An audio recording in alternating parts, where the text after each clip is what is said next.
ជំងឺនឹកគេបាទផ្ញើជួយម្ចាស់សនំពោផ្ញើជួយនៅសង្សារចាស់ទាំងអស់គ្នាផងដែរបាទ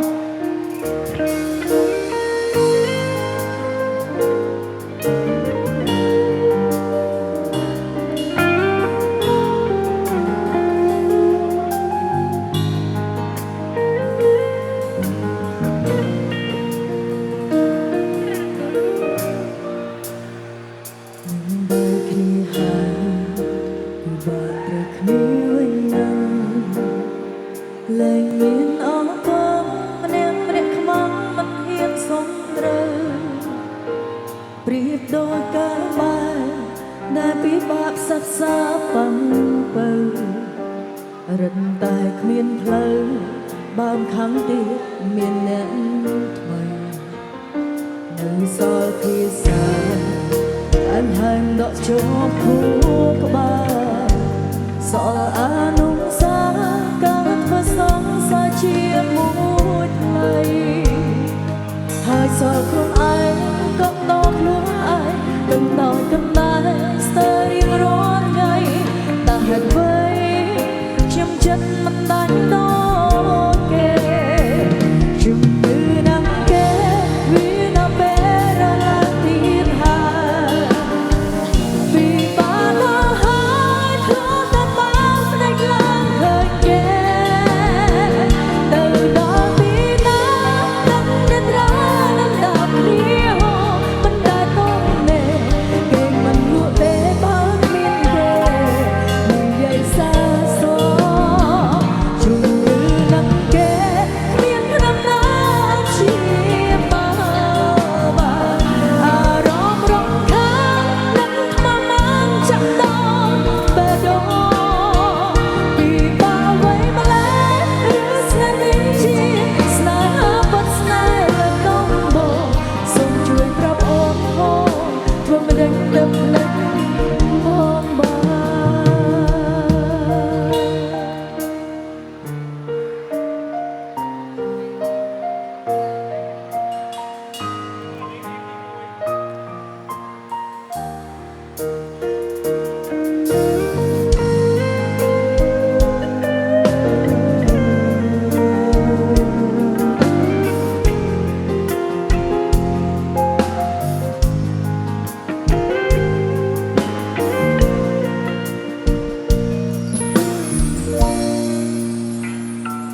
បែកគ្នាហើយ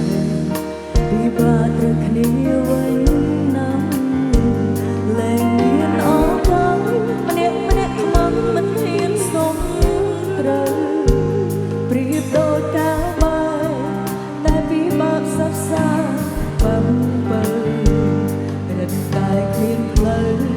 បើមខាងទៀតមានអ្នកថ្មីនៅសល់ភាសាអញហើមដកចូលខួរក្បាលសល់អនុសាការធ្វើសង្សារជាមួយថ្លៃហើយសល់ខ្លួនឯងក៏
สนมโปได้កំពុងតែមានជំងឺជាទម្ងន់គឺជំងឺនឹកគេ បងមានជំងឺនេះតែបងមានជំងឺនេះតែ